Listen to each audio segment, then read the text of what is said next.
Hi everyone, tonight we're going to talk about the kind of betrayal that doesn't come from enemies or strangers, but from the people who once called you mum and grandma. Picture this, it's your granddaughter's birthday. You've spent weeks, 3 whole weeks, knitting two tiny dolls to resemble her and her fiancé. You're old. Your fingers hurt. You need breaks every 20 minutes just to stretch out the pain. But you keep going because you believe that love and effort mean something. Then she opens your gift and laughs, says it looks cheap. Everyone joins in, and you just stand there, cheeks burning, heart pounding, suddenly very, very small. You probably won't survive the next 30 minutes if you've ever been betrayed by someone you love. But maybe, just maybe, you'll also walk away stronger. So before you get comfortable, take a moment to like the video and subscribe, but only if you really like what I do here. Let me know where you're tuning in from and what time it is. I want to know who's wide awake with me tonight. Now turn off the lights, maybe turn on the fan for some soothing noise, and let's get started tonight. I had wrapped the gift with blue and silver paper I'd picked out from the very same stationery store where Amber once worked as a teenager. She used to boast about her employee discount. Back then, she still called me Grammy. She still hugged me with her whole arms. That afternoon, I rang the doorbell of her Beacon Hill townhouse, a place I'd helped finance, though no one remembered that detail anymore. The doorman didn't recognize me. I had to show my driver's license to enter my own family's gathering. It was funny, and by funny I mean depressing. "Grandma Eleanor is here," Richard announced flatly as I stepped into the room. He didn't even look up from his phone. Just one of those hollow announcements, like "traffic's bad on the I-90. The room smelled like champagne roses and pretense. I recognized maybe 5 people out of 30. Logan Amber's fiancé stood in the corner in a blue suit, surrounded by equally shiny men. He looked up at me with vague politeness and immediately looked away. I clutched the little box like it was a shield. "Time for presents," Vanessa chimed, holding up her glass like the queen of some luxury pageant. Amber's eyes found me and then my box. "Start with the small ones," Vanessa added, nodding directly at me. I stepped forward and handed it to her with the most grandmotherly smile I could manage. The kind I used to practice in the mirror before school plays and spelling bees. "Happy birthday, sweetheart," I said. She peeled the paper with manicured fingers. A diamond bracelet sparkled on her wrist, probably from Logan. She pulled out the dolls, holding them by their little heads, like they might bite her. "This handmade gift looks so cheap," she said. It echoed. Those words. They sliced the air like scissors through silk. Then she added, "Grandma, you know we have a registry at Neiman Marcus, right?" Logan snorted. "Perfect for the donation pile." And then laughter. All around. Tinkling, snorting, bark, laughing, uncomfortable, but complicit. I stood there like someone who'd just walked into the wrong funeral. I opened my mouth, closed it, opened it again. I wanted to tell them about the diamond sewn into the doll, about the hours I'd spent, about what it meant. But I couldn't get the words past the lump forming in my throat. "Mother," Richard said, placing a hand on my shoulder. "We should talk about getting you some help with finances. These little crafts show you've got too much time on your hands." And that was it. The shift. The moment the floor fell out and didn't come back. I looked around that shiny laughing room for one human being who understood. Only Thomas, my grandson, my sweet, quiet Thomas, met my eyes. He held his camera in his hand like a lifeline, gave me the smallest nod. It saved me. I left without finishing my glass of Prosecco. I walked back out into the cold Boston night, the laughter still chasing me down the street like a cruel echo. Back home, I opened my laptop. An email from Amber waited in my inbox. Subject line, "Wedding contracts for approval." Inside spreadsheets, vendor names, budgets all addressed to me. The venue, my Cape Cod beach house. My beach house. The one James and I bought after 10 years of saving. The one where we drank boxed wine and listened to ocean waves in cheap lawn chairs. The one where his ashes now lived. She wrote, "We've already sent the invitations. The designer starts renovations next month. Your old furniture will need to go." That night, something inside me turned to stone. It wasn't grief exactly, it was clarity. I wasn't their beloved matriarch. I was their ATM, their landlady, a placeholder. And I was done playing that part. The next morning, Richard sent a text. Mom found a wonderful retirement community in Brookline. Tour scheduled for next Tuesday. Just to look, like we were shopping for patio furniture. I didn't reply.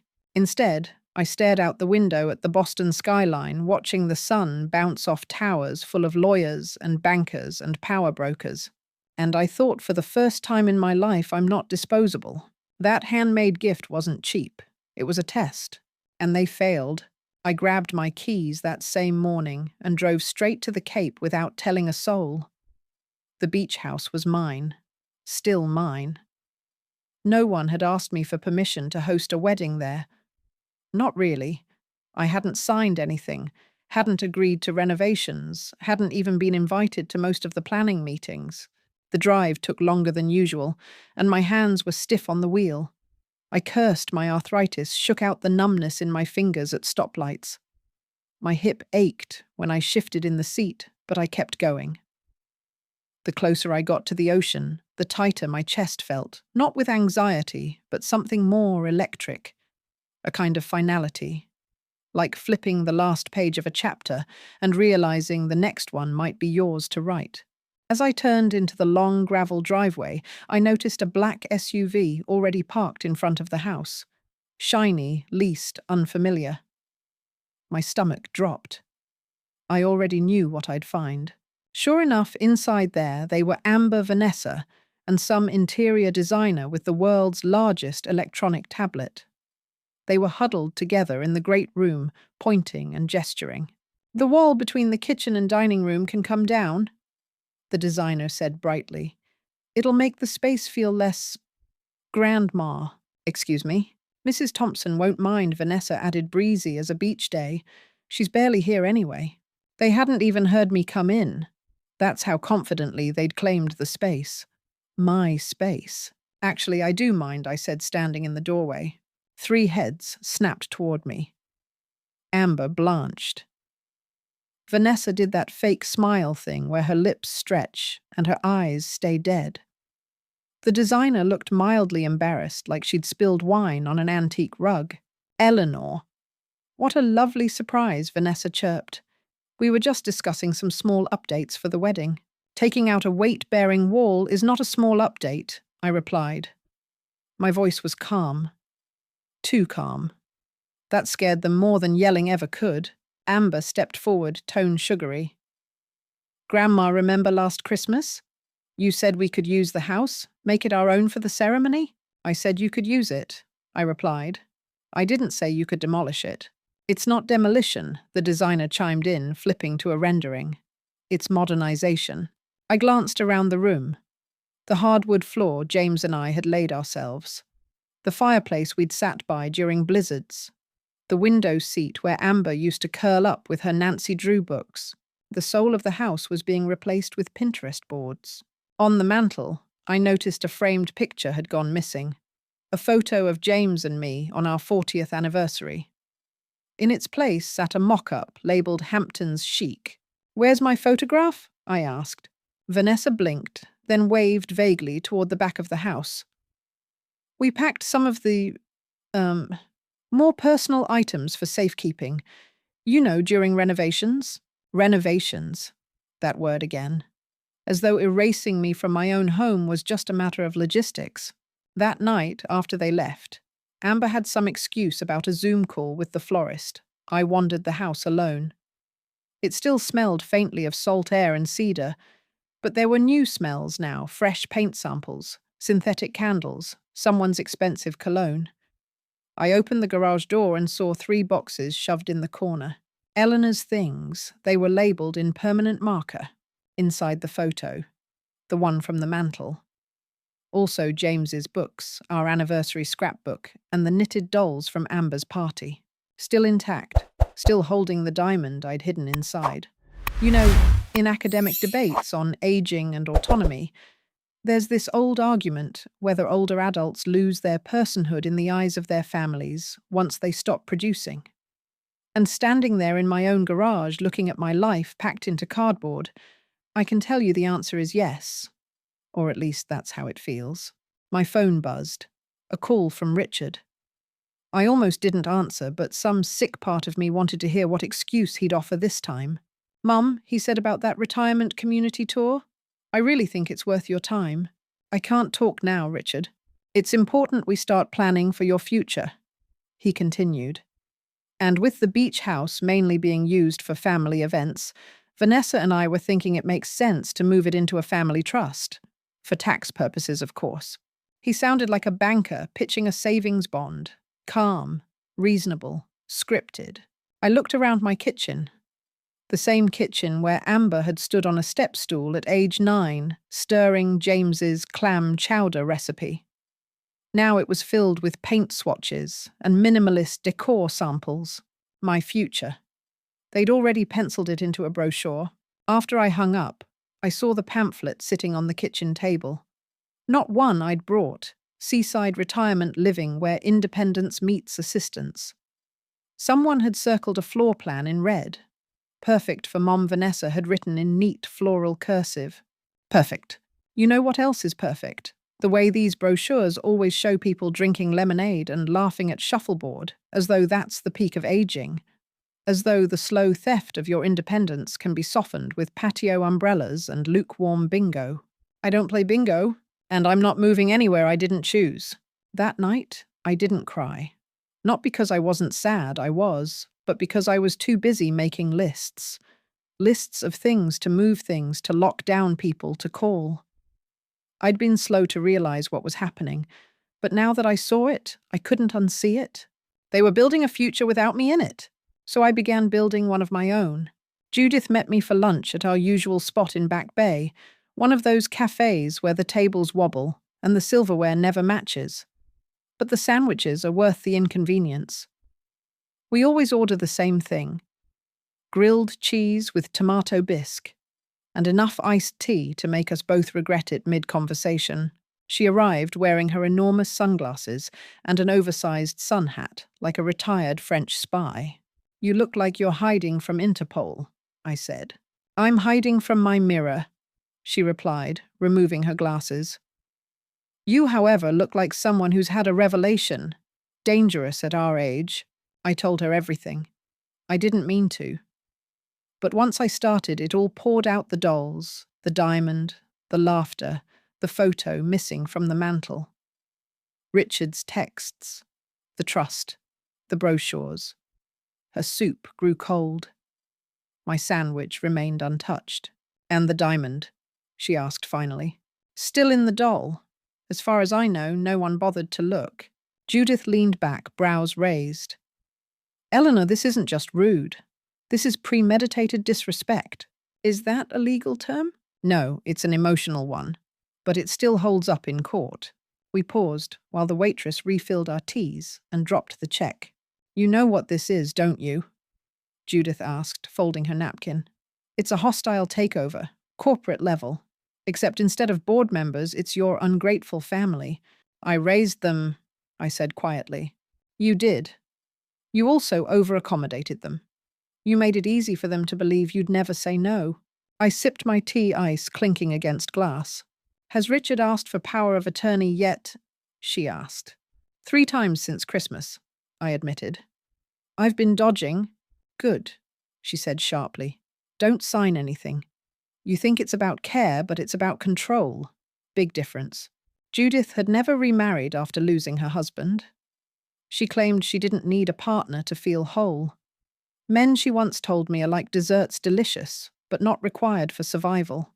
She also played poker with ruthless efficiency and had a soft spot for crime thrillers involving poison and women named Evelyn. You'd like her. Before we left the cafe, she reached across the table and gripped my hand. Her rings, 3 from marriages won. She bought herself, pressed into my skin. You've spent your whole life giving everything to that family, she said. Your time, your savings, your peace. What exactly are they giving you back? It was a fair question. Maybe the fairest one I'd heard in years. I didn't have an answer. That evening, Thomas called. Grandma, he said quietly, are you okay? You left the party so fast. I'm all right, sweetheart, just tired. He hesitated. I overheard Dad talking about the beach house, about money. My chest tightened. What did he say? There were some papers in the home printer. Investment reports, mortgage stuff. Grandma, I think they're in real trouble. I moved to my laptop. My fingers hovered above the keys like I was defusing a bomb. I pulled up my banking account. 3 login attempts from an unknown device, all within the past week. They're counting on your assets, Thomas said gently. To save them, I closed my laptop. Thank you for telling me, dear. There's more, he added. Dad's meeting with your financial advisor this week. He says it's just to get clarity on your portfolio, but I didn't authorize that I finished. Exactly. I stood in the middle of my kitchen, staring at the same cracked tile James always meant to fix, but never did. A sliver of sunlight caught the edge, making it glow like something sacred. This isn't just about the wedding, I said aloud. No, Thomas said. I don't think it ever was. We ended the call shortly after. I stood there for a long time, not moving, not crying, just letting it all settle. Here's a quirky fact for you. Octopuses have 3 hearts, and when they swim, 2 of them stop beating. It's why they prefer to crawl rather than float. It's easier on their hearts. That night, I understood that deeply. I felt like someone who had been swimming too long. It was time to crawl back to myself. So I sat down, opened a different folder on my computer, the one labeled Important Docs, and found the number for Marcus Cooper. He was James's estate attorney. A quiet man with kind eyes and an annoying habit of reading every contract twice aloud like we were in a bedtime story for anxious adults. When he picked up, his voice carried the same slow certainty I remembered. Eleanor, been a long time. How are you? I need to meet, I said. Soon. Pause. I'll clear my afternoon. Bring whatever documents you can. And Eleanor. Yes. Come alone. Marcus suggested a small cafe, tucked behind a used bookshop in Cambridge, one of those places where no one ever looks rushed, and the espresso machine sounds like it's clearing its throat before a long speech. I arrived 5 minutes early. He arrived 10 minutes early, which was a power move I respected. He looked older than I remembered. More silver in his beard, deeper lines around his eyes. But the same sharp gaze, same understated tie. After we ordered, I got chamomile tea. He a black coffee. We spread my documents across the table. Titles, account statements, a very neat list I'd made the night before in 14-point font. Because I've accepted that I now squint at 12. He adjusted his glasses and took it all in, slowly, carefully. You're still the sole owner of both properties, he asked. Yes, and no one has joint access to these accounts. No one but me. He nodded. Good, let's keep it that way. A pause as he turned over a page. I have to say, he began, James would be troubled by what's happening. He expected better from his son, I replied. So did I. He made a low humming sound, legalese, for you're not wrong. These investment losses, he said, tapping one page, they're substantial. Plus a second mortgage, credit card debt. Richard is underwater financially. And I'm the life raft, I said. Exactly. He leaned forward, folding his hands. Eleanor, I've seen this scenario play out a dozen different ways. It rarely ends well for the parent. What would you advise? Protect yourself. Immediately. That word immediately landed with more weight than I expected. Maybe because it's not one I hear very often at my age. We're encouraged to be deliberate, patient, deferred. To what extent can I protect myself? I asked. He sat back. You're the sole owner. No one has legal claim to your assets unless you give it to them. And if I never do, then they're just guests at the table, Eleanor, not hosts. I told him about the wedding, that it was being planned at my house, without my real consent. About the mood boards and the photo removed from the mantel. About the dolls, though I skipped the diamond detail for now. He studied my face for a moment, then said, "You have options, legal options, but you'll need to be prepared for the fallout. Define fallout." He gave me that thin-lipped lawyer smile that meant, "Buckle up, sweetheart. Accusations, hurt feelings. They may question your competency. Try to paint this as a mental decline. Of course, if I didn't do what they wanted, it must mean I was losing touch with reality. Classic maneuver." But he continued, "You're not vulnerable. You're informed, you have documentation, and you're here of your own volition." "What's the most decisive thing I can do?" I asked. He hesitated for the briefest moment, then said one word, "Sell." I blinked. "Sell the beach house." He nodded. "Before the wedding. Before the trust. Before they maneuver you into a position where you don't own what you own anymore. Selling it sends a message they can't misinterpret." That word again. Definitive. I stirred my tea slowly, watching the little swirl of honey dissolve. For months now I'd been reacting, defending, quietly hurt, politely offended. They moved, and I responded. I wanted to be the one making the move for once. "Okay," I said. "Let's explore that definitive option." His smile was small but real. "Thought you might say that." We spent another hour going through contingencies, paperwork, timelines. By the time I left, the afternoon, light had gone gold and soft. I walked slowly back to my car, breathing in the scent of old books and rain-washed pavement. That evening, I called a name I hadn't said aloud in years, Jennifer Maxwell, Boston's most discreet real estate agent.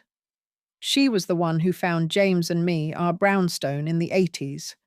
She specialized in privacy and speed, two things I now prized above all else. "Mrs. Thompson," she answered on the first ring. "I was wondering when you might call me again." I smiled. "I have a property to list, Cape Cod. Needs to be quiet, quick, and clean." "That's how I do things," she said. "What are you looking for in a buyer? Someone who can close fast and values privacy. Someone who doesn't plan to host a wedding there in 6 weeks." She chuckled lightly. Message received. "I'll get you some options. Expect a call tomorrow." After I hung up, I didn't feel victorious. I didn't even feel brave. What I felt was something rarer done. I poured myself a glass of red wine, not the boxed kind James used to buy, but the nice bottle I'd been saving for no occasion in particular, and I drank it while watching the city lights flicker on one by one. Here's a curious fact I learned once in a travel documentary. When migrating monarch butterflies fly over 2,000 miles across countries' storms and predators, guided by nothing more than instinct and sunlight. I've always liked that image. Maybe old women and butterflies aren't that different. We just get tired of sitting still. The next morning, I packed a small overnight bag, grabbed a thermos of coffee, and pointed my car south back to the beach house. I hadn't told anyone where I was going. I didn't want to explain, didn't want to justify. I just wanted to walk through my own house while it still belonged to me in every way. The drive was quiet. No podcasts, no music. Just the occasional mechanical wheeze of my turn signal the hum of tires on asphalt and my thoughts doing somersaults in the passenger seat. By the time I reached the Cape, the clouds had pulled in low and grey, as if they were trying to match my mood. The house stood where it always had worn, but proud. Weathered cedar shingles. The porch swing that moaned every time someone heavier than a seagull sat on it. I could almost hear James saying, "We'll fix that next weekend," a promise he repeated for 11 years without ever lifting a wrench. Inside, I walked through the rooms, slowly the way people walk through museums. Not because they're sacred, but because they're finished. In the living room, there were fabric swatches and paint samples taped to the wall. A pile of wedding magazines sat on my reading chair. My books had been moved to a cardboard box labeled Eleanor's Reading. Apparently, I'd been de-shelved like a dated encyclopedia. The master bedroom, my bedroom, was now tagged on a blueprint as the bridal suite. That stung more than I expected. I opened the closet and found my winter coats pushed aside to make room for garment bags, someone else's white future hanging next to my history. The audacity of it all was almost impressive. On the bedside table, a note from Amber in pink cursive. "We'll make it beautiful." Grandma, just wait. I sat on the porch swing and let the cold sink into my bones. This had been James's favorite place. He'd watch the tide roll in a mug of instant coffee in his hand and hum Sinatra under his breath. It wasn't just a house. It was a place we built one laugh at a time, one argument at a time, one long Sunday nap at a time. And now, someone wanted to turn it into an Instagram backdrop. It's a well-studied phenomenon in aging psychology, the feeling of becoming invisible as you get older. Not in a dramatic superhero kind of way, just quieter, more translucent, less seen. Sitting there, I understood why some people hold so tightly to things. Because when people start treating you like your fading physical space is the last thing that anchors you to the present. I stayed overnight in the guest room because my own bed had been stripped and covered in samples labeled linen blush and ecru pearl. I didn't cry. Not yet. I was too tired. The next morning, I took down every wedding sticky note I could find, pulled paint samples off the wall, moved the wedding magazines to the garage. I didn't throw them away. I wasn't looking for revenge. Just space. Later that afternoon, I called Jennifer. "I've walked through the house," I said.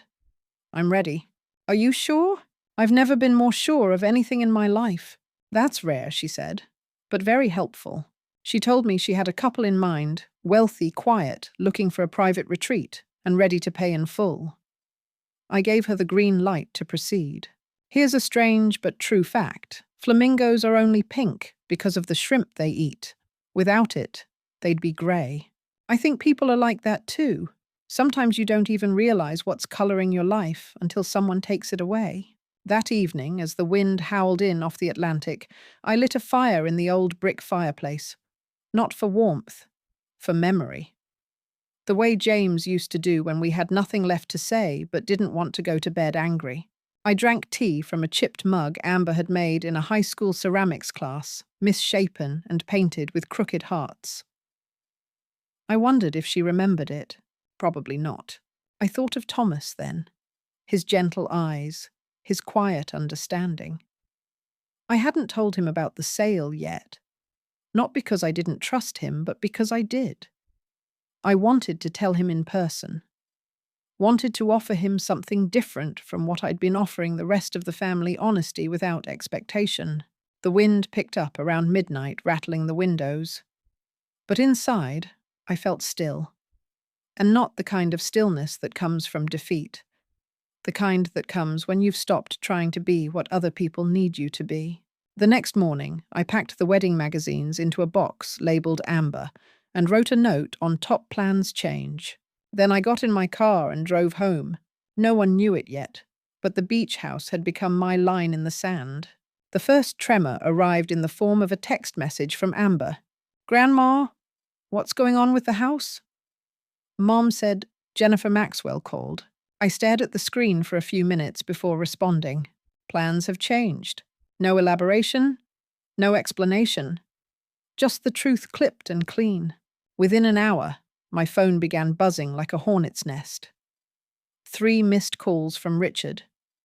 2 voicemails from Vanessa. 1 email from Amber's wedding planner subject line in all caps. Urgent. Venue status. I didn't answer any of them. That night, I took a long bath. Added lavender oil, lit a candle, and soaked in the silence. I expected guilt to come knocking, but it didn't. Just clarity. Here's an offbeat fact in Japan. There's a practice called forest bathing. It has nothing to do with water. It's just walking slowly through the woods, breathing in the trees, letting nature do the emotional heavy lifting. That night, my bath was my forest. The next day, Thomas came over for dinner. I made roast chicken and mashed potatoes, his favorite since age 7. When he walked in and saw the table set, he blinked like I'd handed him the deed to the moon. "What's the occasion?" he asked. No occasion, I replied. Just good timing. We ate in comfortable quiet for a while, until I finally set my fork down. I sold the beach house, I said. He paused mid-bite, slowly chewing, swallowed, before the wedding. Yes, he didn't say anything right away, which I appreciated. He just sipped his water, nodded and said, "They're going to lose their minds." Probably, I said, refilling our glasses. "But it's my property to sell." Thomas tilted his head. "You know what's weird? I think I respect you more right now than I ever have. And I've always respected you." His words hit like a gift I hadn't known I wanted.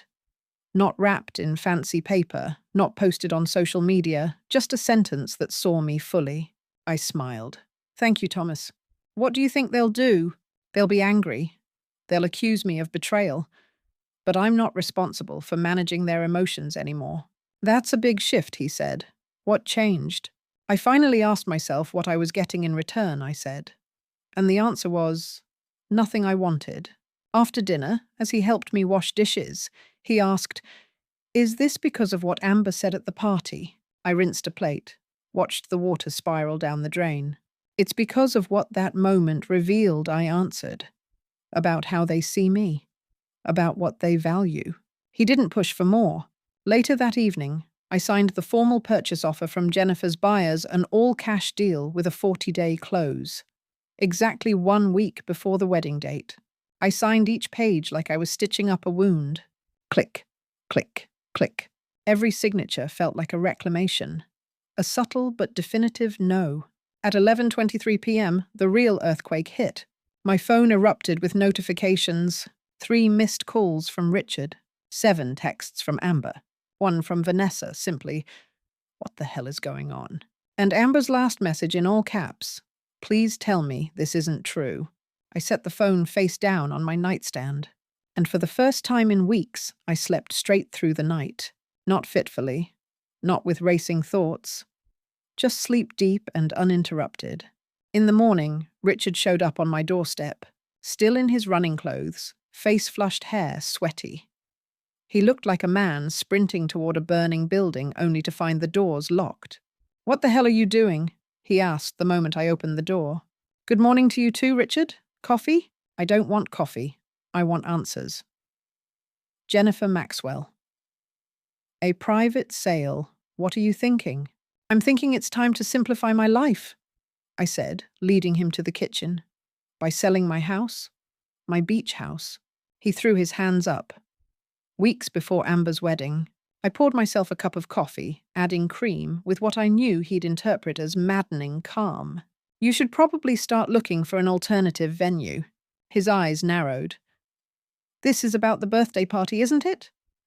Amber's comment. She was just joking. "Mother, you're overreacting."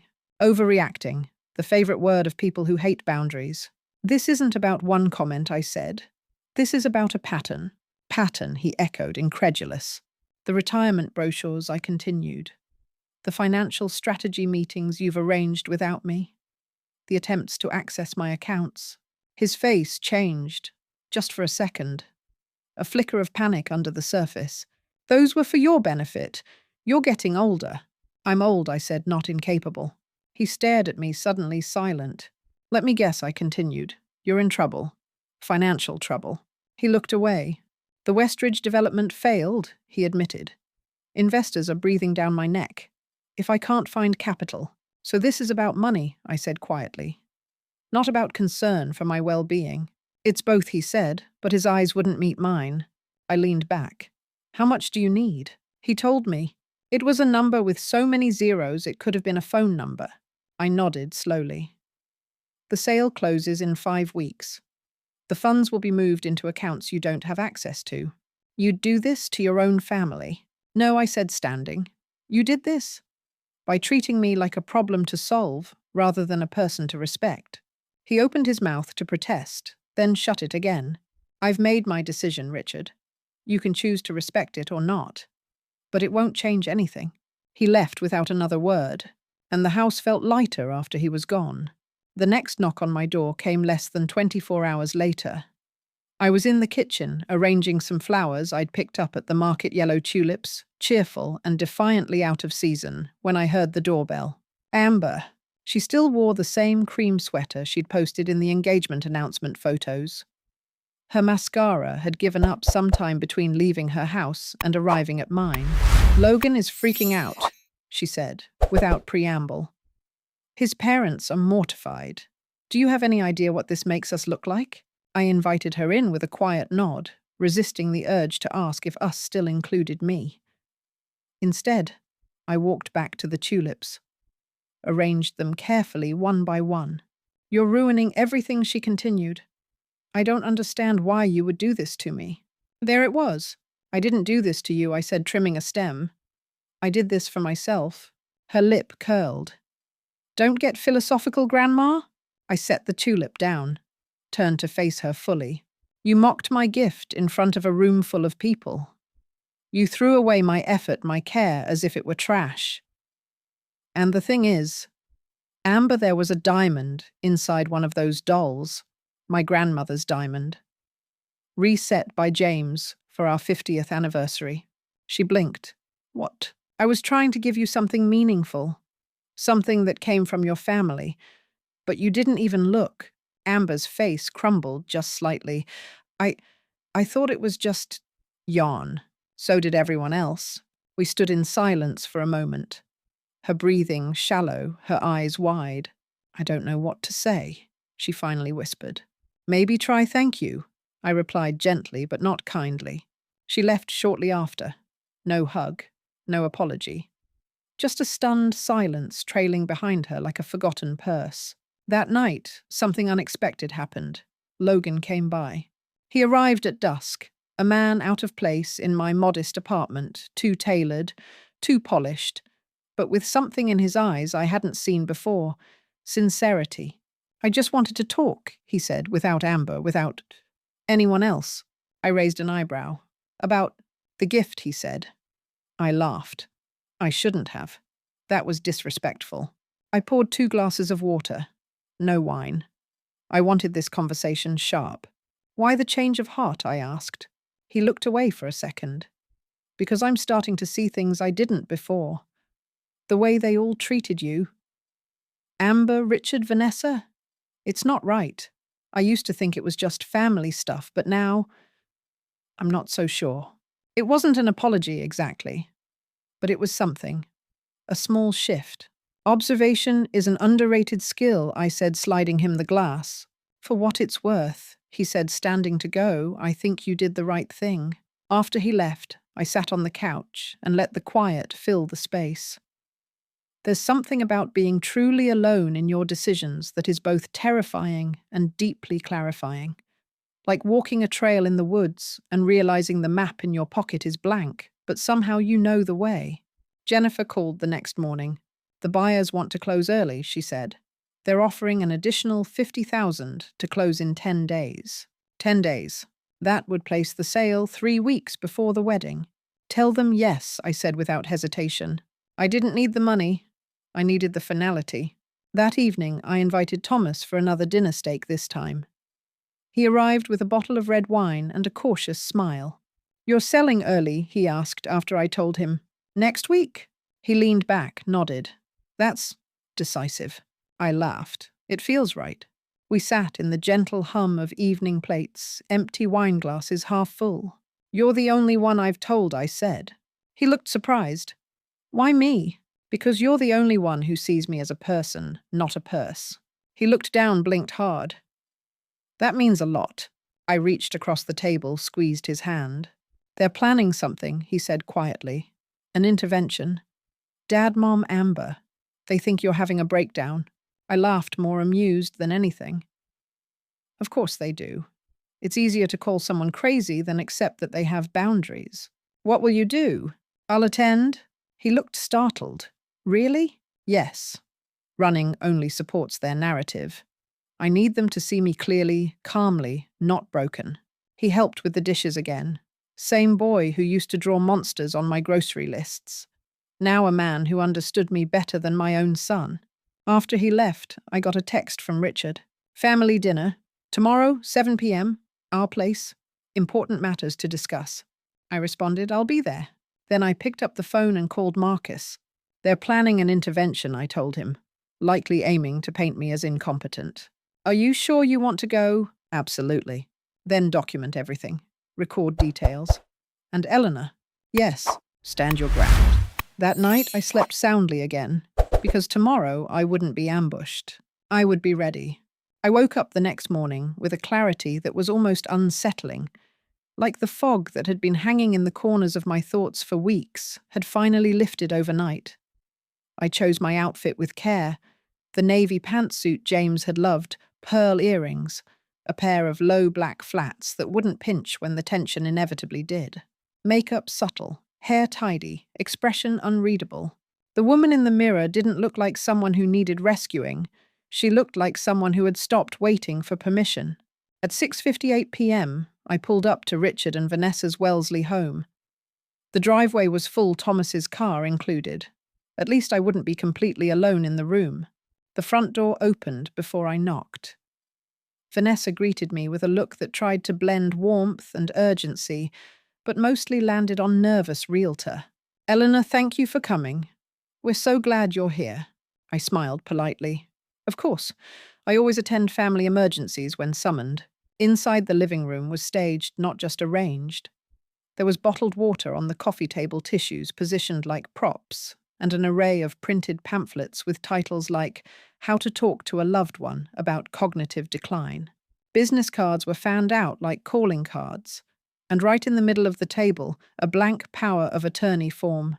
Well. Thomas stood off to the side near the bay window, arms crossed expression, taut with discomfort. Amber sat on the couch, dabbing her eyes with a tissue in a manner that would have made any soap opera producer proud. Richard stood when I entered as if we were at a deposition. Mom, thank you for coming. We've been concerned. For my health, I asked. Or your wedding. Vanessa stepped in. We're all worried about your recent decisions. They seem abrupt, out of character. I'd argue they're finally in character, I said. You just never bothered to learn what that character really is. Amber sniffled. Grandma, you've always been the center of our family. This feels like sabotage. I was the center, I said, until I wasn't useful anymore. Richard held up his hands. Let's not make this adversarial. We just want to help you make responsible choices. Retirement communities managed finances. These are practical conversations for someone your age. There it was. Yes. Someone my age. The polite way to say, you're old and therefore irrelevant. Mother, please. No, Richard, I'm speaking. His mouth snapped shut in surprise. You've all taken liberties with my time, my resources, my identity. You planned a wedding in my home without asking. You tried to access my accounts without permission.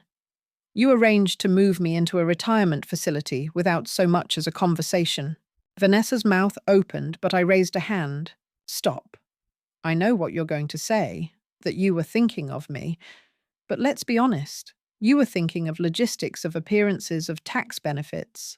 Thomas looked down, his lip twitching with restrained amusement. And now you've orchestrated a meeting to question my competency. I continued gesturing at the paperwork on the table. Power of attorney pamphlets, legal guardianship discussions. Mom, Richard said, voice tight, you've sold the house, weeks before the wedding. That's perfectly within my rights. Amber shot to her feet. You're ruining my wedding. I tilted my head. And you ruined my birthday gift in front of a room full of people. Tell me which is more permanent, a location change or public humiliation. Her cheeks flushed, but she didn't respond. Let's be clear, I said, turning back to Richard. I've already scheduled appointments with my doctor and attorney. Both will document my full cognitive function. If you're planning a legal challenge, prepare to be disappointed. The room was quiet except for the soft tick of the wall clock. I suddenly realized I wasn't even nervous. I was calm. I am not confused. I am not manipulated. I am not unstable. I'm just finally done playing the role you all assigned me. I stood and picked up my purse. If there's nothing else, I'll be leaving. Feel free to follow up with my lawyer if you have questions. Amber's voice cracked behind me. What about my wedding? I turned to her one last time. What about my dignity? And then I left. Outside, the air felt different, sharper, cleaner. I sat in the car for a moment, hands steady on the wheel. No trembling, no second guessing. It's an accepted truth in gerontology that older adults are more resistant to change. But I'd argue we're not resistant to change. We're resistant to nonsense. Later that night, Thomas texted. That was epic. Want me to bring over cake tomorrow? I replied, only if it's chocolate. In my living room, I turned on the old floor lamp James once repaired with duct tape and dignity. The light warmed the room like memory. I sipped tea and stared out the window at the glowing city skyline. I'd been stripped down to bone and rebuilt by resolve. And that power of attorney form, I left it on the table, let them frame it. I didn't expect peace to feel like absence, but that's what the next morning brought. No calls, no texts, just silence. Not the kind that screams with tension, but a clean sort of silence. Like someone had vacuumed the emotional noise right out of the air. I made oatmeal, with raisins, which no one in my family liked but me. I read a book I hadn't touched in years. I opened the windows. I watered the plants. I smiled, unprovoked. Then just after lunch, Jennifer called. The buyers are asking if we can accelerate the timeline again. They'll pay an additional $50,000 if we can close in 10 days. 10 days. That meant the beach house would be out of my name a full 3 weeks before Amber's wedding. If they still thought a last-minute reversal was in the cards, this would extinguish that fantasy. Tell them yes, I said without hesitation. Jennifer chuckled. You're my favorite client this month, Eleanor. Only this month. Well, it's a competitive field. I hung up and sat back in my chair. Across the room, a shaft of sunlight lit up the wooden floor like a spotlight. I hadn't felt this clear-headed in years. I called Thomas. The sale's happening sooner, I told him. There was a pause. Next week. Yes. He let out a low whistle. That's decisive. That's me now. I heard the faint smile in his voice. Can I come by tonight? I'll bring that cake I promised. Only if it's chocolate. Always. He showed up around 7 with a bakery box and a bottle of that wine he knows I like. He hugged me at the door, an actual hug, not one of those distracted half-taps younger people give out like participation trophies. Over dinner, we talked about everything but the drama. His photography work, a new gallery, showing he was planning a possible trip to Oregon to photograph coastal cliffs. I was proud of him in a way I hadn't let myself be in a long time, not because of what he was doing, but because of who he was choosing to be. After dessert, he leaned back in his chair and asked, You sure you're ready for what's coming? I nodded. It's already here. I'm just not afraid of it anymore. He tapped his fingers against the glass. They're still going to come at you. I'm aware. He looked at me for a long moment. You know, sometimes it takes one person doing something brave to force everyone else to look in the mirror. Brave or reckless, I said, smirking. He grinned. Same thing depending on who's watching. I told him then, quietly, that he was the only one I'd financially gifted from the sale. I handed him an envelope. Inside was a check, more than enough, to give his photography business wings. His hands shook slightly as he read the number. Grandma, I can't accept this. You can. You already have. But Dad, this isn't about your father. This is about you. I leaned forward, touching his hand. You saw me, Thomas. You looked deeper. You asked questions. That's rare. And it deserves to be rewarded. His eyes glossed with tears he didn't let fall. Thank you, he said. Not just for the money. For trusting me. After he left, I sat in the quiet again. Only this time it felt like solitude, not loneliness. Until my phone buzzed. Amber. 16 messages sent in a row like emotional Morse code. They started with, I can't believe you did this, progressed to, you've destroyed everything, and ended with, my life is ruined, and it's your fault. I silenced my phone. People always say the hardest thing about boundaries is setting them. That's not true. The hardest part is enforcing them, again and again, especially when the people crossing them are the ones who taught you what love is supposed to look like. The next morning, I met with a real estate agent who specialized in senior properties. Not Jennifer this time, but someone younger, sharp blazer, firm handshake, soft eyes. We toured 3 places. 2 were too clinical. 1 was perfect. 15th floor. Corner unit. Floor-to-ceiling windows overlooking the Charles River. Private elevator access. Natural light in every room. Enough space for the books I wasn't giving up, and the photographs I'd recently reframed. This one has the best views, the agent said. I turned slowly in the space. It felt clean, blank, like I could make it mine without having to erase someone else's expectations first. I'll take it, I said. She blinked. No questions. None that haven't already been answered. That afternoon, my offer was accepted. The new condo would close in 3 weeks. The same week, I'd be officially done with the beach house. Later that evening, I heard a knock on my door. Richard. Again. His expression wasn't angry this time, just baffled. You're buying another place now, after all this? Yes, I said, stepping aside. I wasn't aware I needed your approval to choose where I live. He stepped inside, his posture tighter than a coiled spring. Mother, I'm trying to help you. No, Richard. You're trying to control me. And it's not the same thing. He ran a hand through his thinning hair. Amber's wedding is unraveling. Logan's parents are livid. The planner quit. The venue is gone. Do you even care? I shrugged gently. That sounds like Amber's problem. His voice pitched up. How can you be so cold? I met his eyes. I am not cold. I am clear. That's different. He sat heavily on the couch. We thought we were doing what was best. No, I said. You were doing what was easiest. For you. He looked up, eyes tired. So what now? The new place closes in 3 weeks, I said. I'll be downsizing. You and Vanessa are welcome to come by and take whatever furniture you'd like before I arrange for an estate sale. You're serious. Very. He stood and looked around the room like it had become foreign. Like he wasn't sure where he was anymore. I don't recognize you, he said. You never really looked. He left soon after the door closing with a soft click behind him. I stood at the window for a long time looking out at the Boston skyline. Somewhere out there, people were losing everything. Somewhere else, people were finding peace. And in that moment, I realized I was doing both. 2 days later, the beach house sold. Just like that.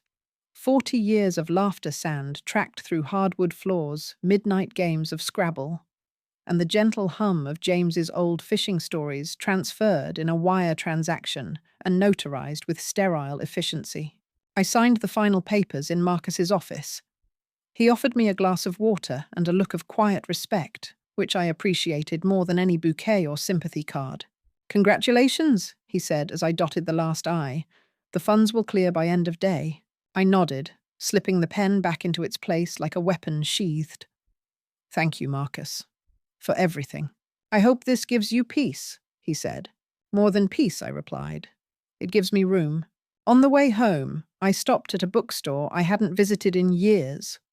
Bought 2 novels, a crossword collection, and a chocolate bar I didn't plan to share with anyone.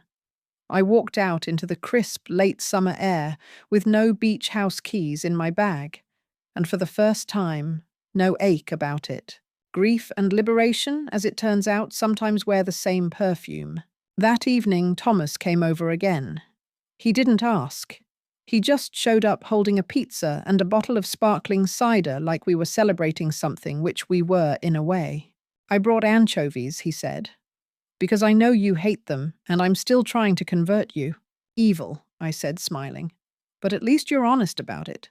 Over greasy slices and gentle music from a playlist we made together, he told me more about his photography business. He had 2 gallery showings lined up for winter, a contract for a book of New England coastal landscapes, even interest from a travel magazine. I felt like I'd passed a baton that had been burning in my hand for too long. After dinner, he stood and handed me a small wrapped package.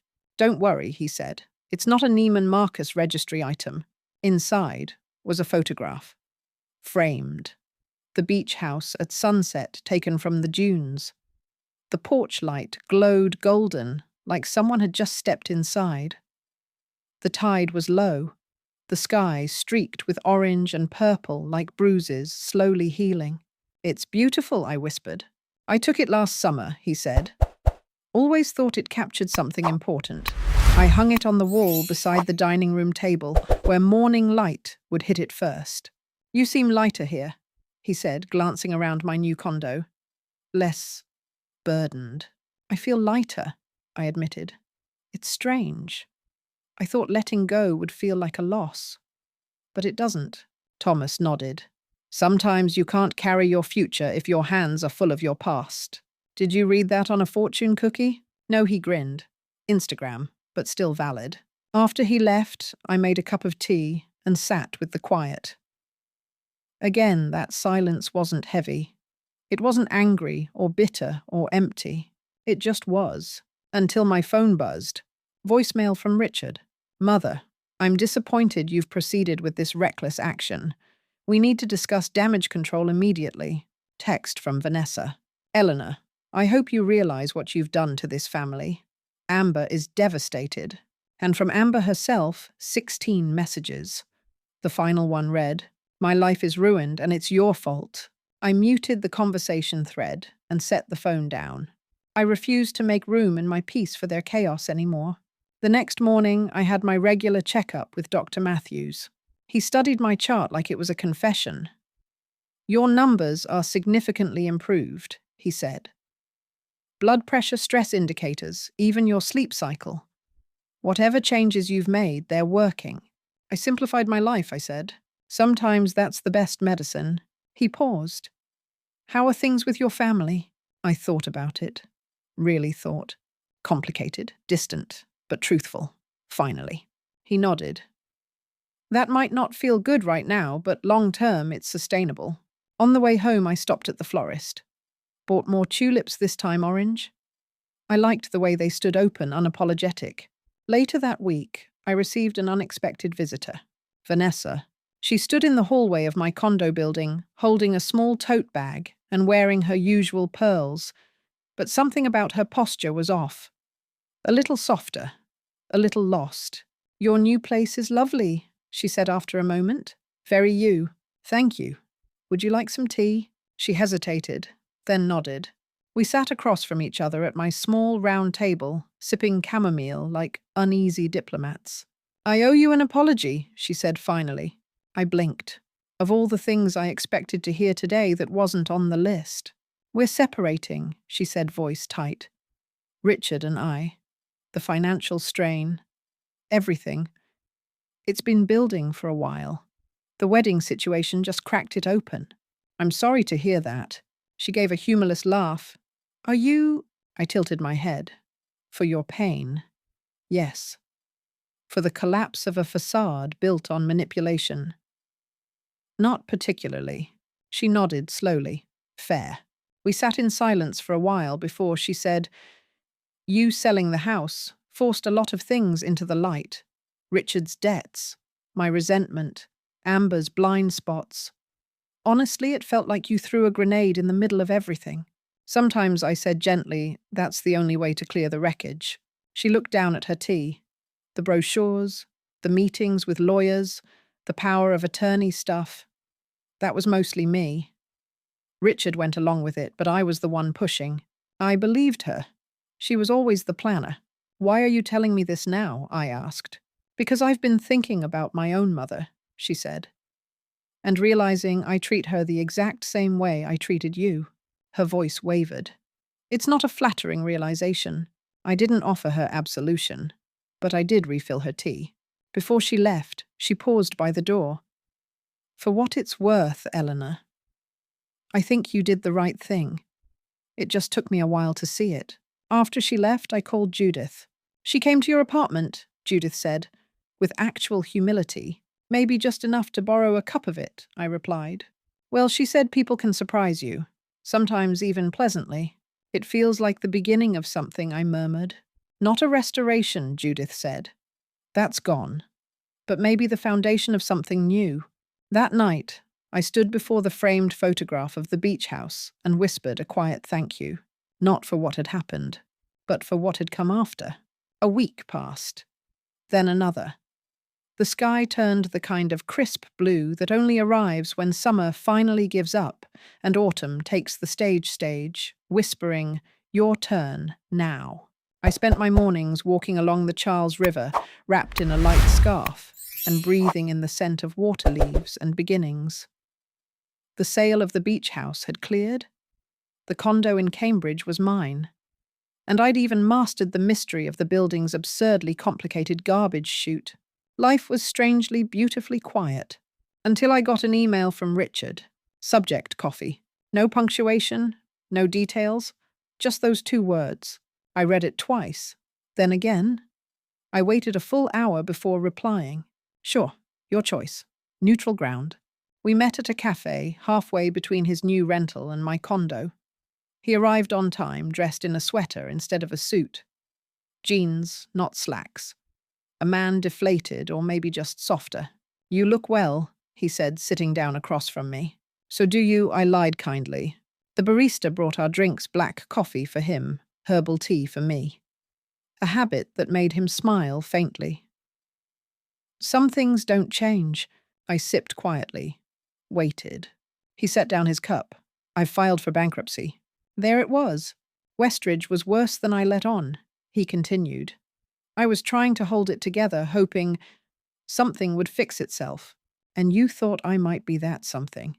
"Yes," he admitted. "But that wasn't fair to you." I nodded. "I'm working at a non-profit legal aid center now. Small salary, different kind of stress. But the work feels cleaner." "That's a start," I said. "Do you like it?" He nodded. More than I expected. We drank quietly for a while. The kind of silence that wasn't awkward, just unfamiliar. "Would you have helped me?" he asked finally. "If I'd come to you honestly at the beginning?" "I don't know," I said. "I might have, with conditions. But we'll never know now." He accepted that, which honestly surprised me. "I'm staying with Thomas right now," he said. "Oh," he offered. Said I needed a place to reset. I think he just didn't want me to be alone. He's a good man. He's a better man than I taught him to be, Richard admitted, which is both humbling and hopeful. There was a long pause before he spoke again. "I'm not here to ask for money or forgiveness. I just wanted to say I handled everything wrong, catastrophically wrong. And I'm sorry. I didn't cry, but something unknotted inside my chest." "Thank you," I said. We stood together outside, the wind scattering leaves around our feet. He reached out awkwardly, like a man touching a fragile vase, and pulled me into a hug. "A real one. I miss the beach house," he murmured. "I do too," I admitted. "But it's not the house I miss most," he said. "It's what it stood for. Family, stability, connection. Things he'd tried to buy with desperation and plans. Things that in the end couldn't be bought at all." Later that day, back in my condo, I pulled out the old photo albums. They smelled like cedar and glue, like rainy afternoons and birthdays with crooked candles. I picked a few photos: Richard as a boy building sandcastles, James holding him on his shoulders, Amber at age 4 covered in popsicle juice. I had them framed and sent them to Richard's new apartment with a handwritten note. "The most valuable assets can't be sold or transferred. They live inside us." A week later, I received a text from Amber. "Found something I think belongs to you. Can I bring it over tomorrow?" I answered, "Of course." She arrived the next day wearing no makeup, a wrinkled cardigan, and an expression I hadn't seen since she was 12, unsure, humbled looking for something unnamed. She carried a small paper bag. "I found these in a box," she said. "Stuff I'd set aside after the party. I thought I'd thrown them away, but I didn't." She pulled out the knitted dolls. Still a little squashed, but intact. My heart skipped. "I thought they were gone," I said quietly. "So did I," she admitted. "But I was moving some things, and there they were. And I remembered what you said. About the diamond." With gentle fingers, she turned the female doll over, searching. Her breath caught when she found the nearly invisible seam. Carefully, she pulled the diamond out. A soft gasp. It's beautiful, she whispered. It belonged to your great-great-grandmother, I said. Then to me. James had it reset for our 50th. She held it like it was something sacred. I don't deserve this. It was a gift. She placed it on the coffee table along with the dolls. I can't take it. Not after everything. But I needed you to know I found it. That I understand now. A little. We sat in silence, side by side. The late afternoon sun cast long shadows across the rug. I'm in therapy now, she said. It's helping me see things. About myself. About how I've been living for appearances, not meaning. I nodded. It's a hard thing to unlearn. She smiled. I want to change. It's slow, but I'm trying. Before she left, she looked at the diamond once more. I thought it was just yarn, she whispered. Sometimes I said you have to look deeper. And for the first time in a long time, I believed that she actually would. 1 year to the day after Amber's birthday party, the party that shattered more than just my illusions, I hosted a small gathering at my Cambridge condo. Not a grand affair. No catered platters or engraved place cards. Just dinner. Warm food, better wine, and people I could sit with without holding my breath. The guest list was selective. Thomas, of course, arrived, first his new partner Emily in tow. She was quiet, warm, wore practical shoes, and asked thoughtful questions. I liked her immediately. Richard came alone, bringing a pie from a bakery I knew he couldn't afford right now.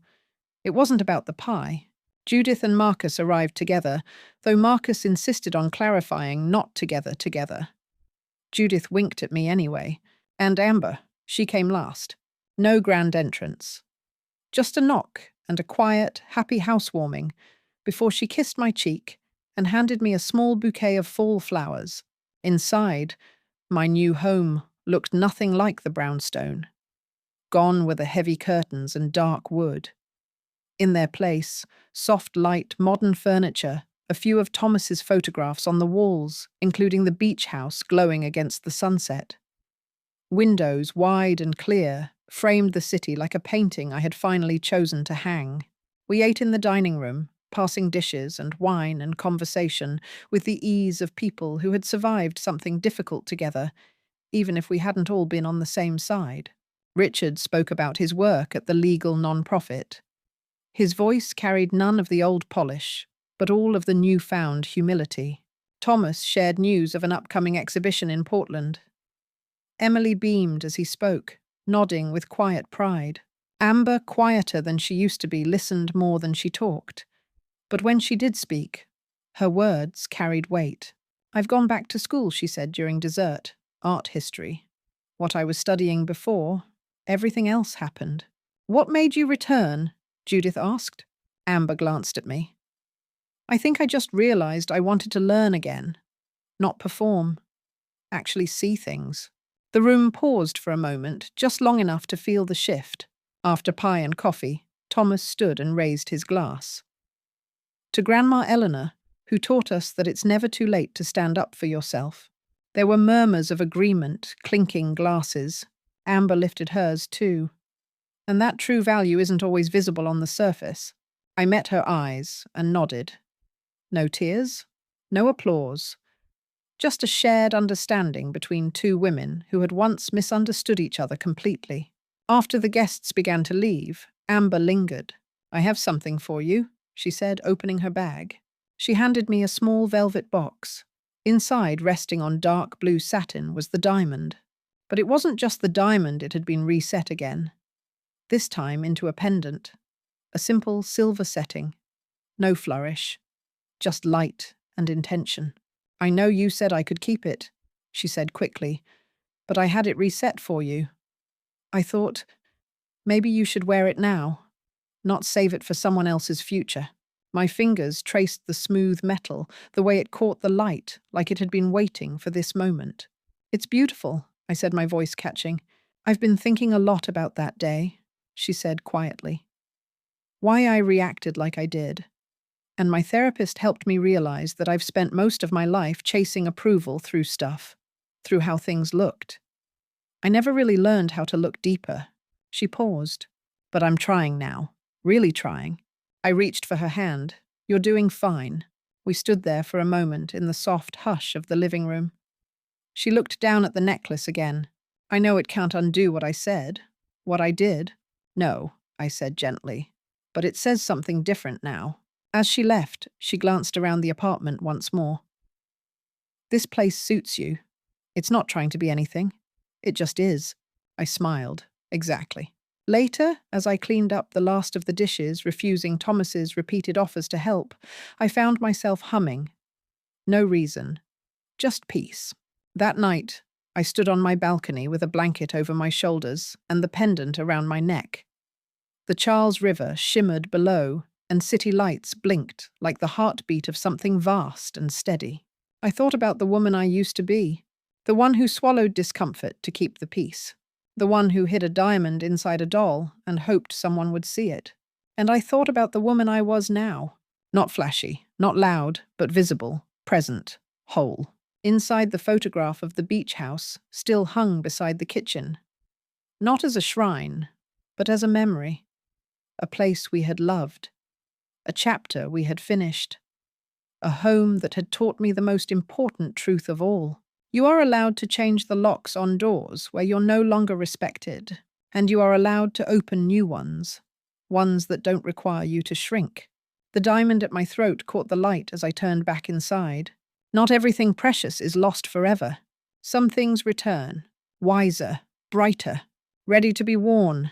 A week later, I stood in the Cambridge condo's kitchen, slicing apples for a tart I hadn't made in years. The kind James used to request every fall with extra cinnamon and a buttery crust that refused to behave unless you begged it politely. The smell filled the apartment, slowly apples softening in the pan, sugar caramelizing just enough to tempt but not burn. And as the scent bloomed, I felt something I hadn't in a long time. Home, not the structure, not the address. The feeling. While the tart baked, I arranged a small package of photographs, prints I'd pulled from the old albums now reframed. Richard flying a kite at 6. Amber holding her first violin.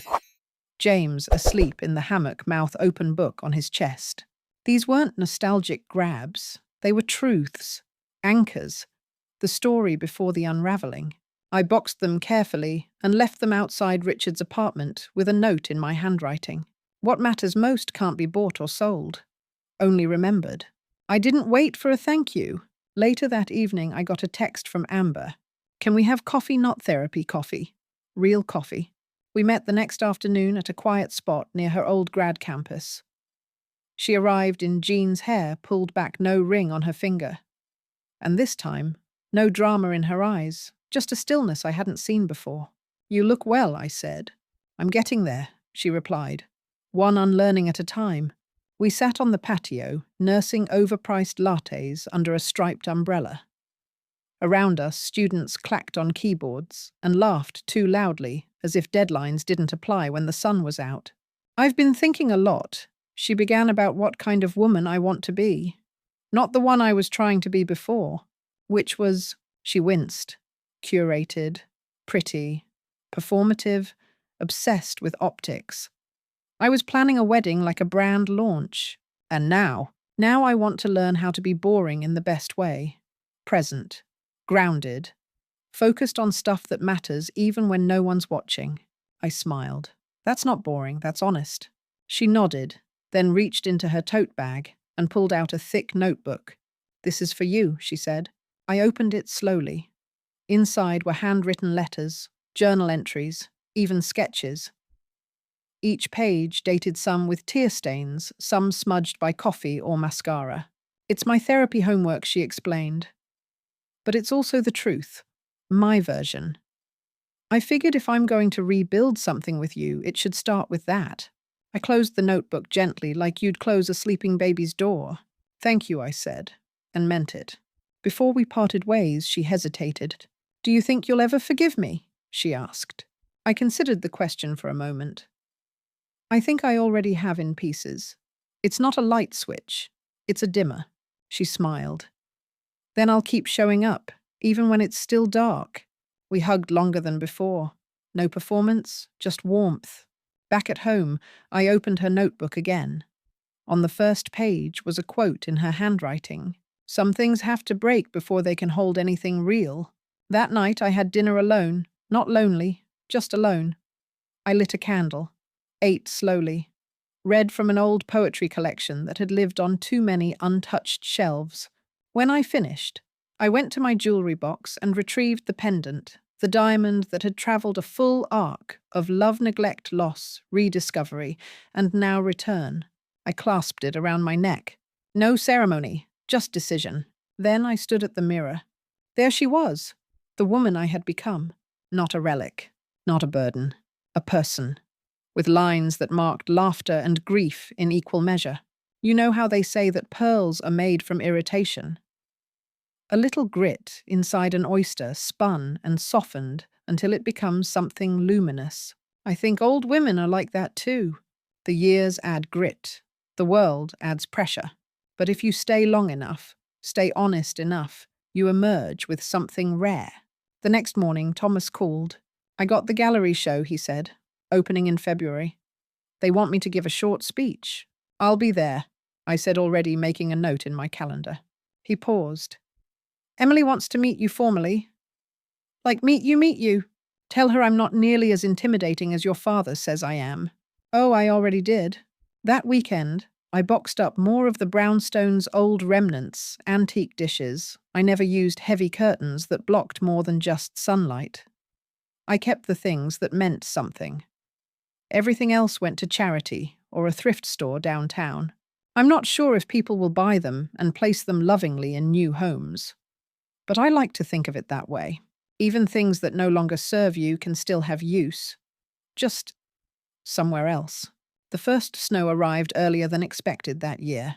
I was on my balcony sipping tea when the flakes began to drift, slow, deliberate, as if the sky had taken a deep breath and finally exhaled. The city below softened. Horns grew quieter. Everything paused. There was a strange joy in that moment. Not dramatic, not cinematic, just a quiet sense that I had landed somewhere solid. After all the shaking, I had finally settled into my own shape. Inside, I'd begun putting together a photo wall. Not just the glossy kind you see on Pinterest with matching frames and coordinated tones, but something messier, more real.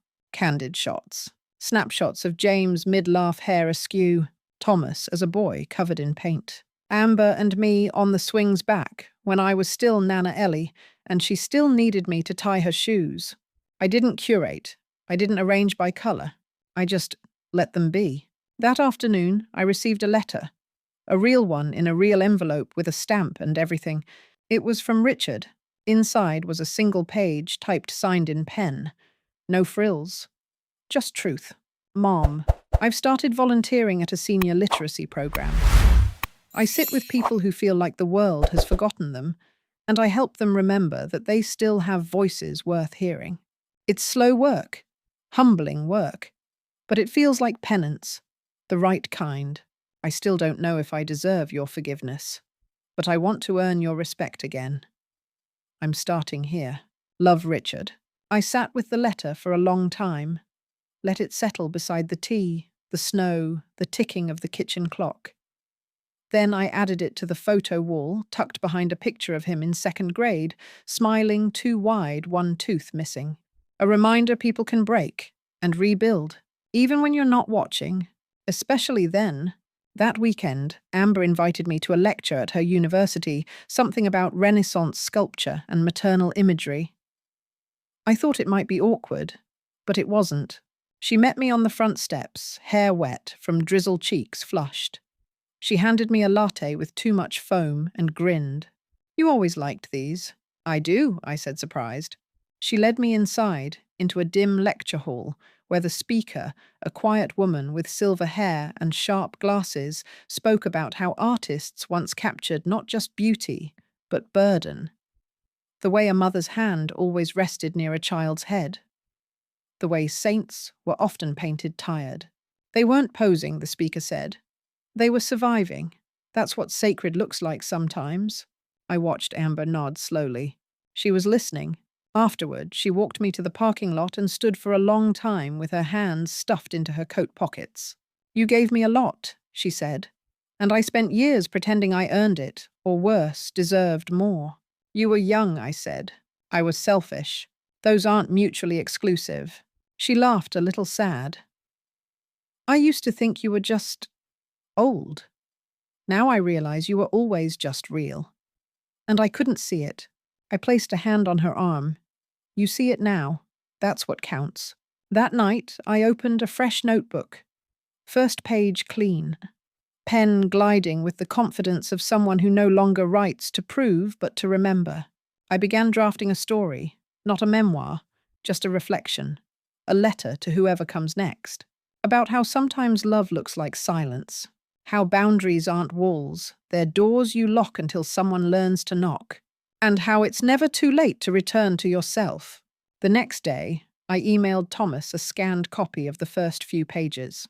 He called me the same night. "You wrote this?" he asked. "Of course. It's beautiful. It's real.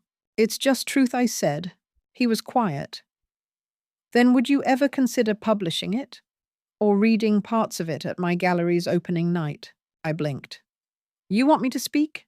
"I want them to know who raised me." I didn't answer right away. For years I had been a woman sitting quietly at family gatherings, watching others laugh, perform, pose. But now I was someone people wanted to hear.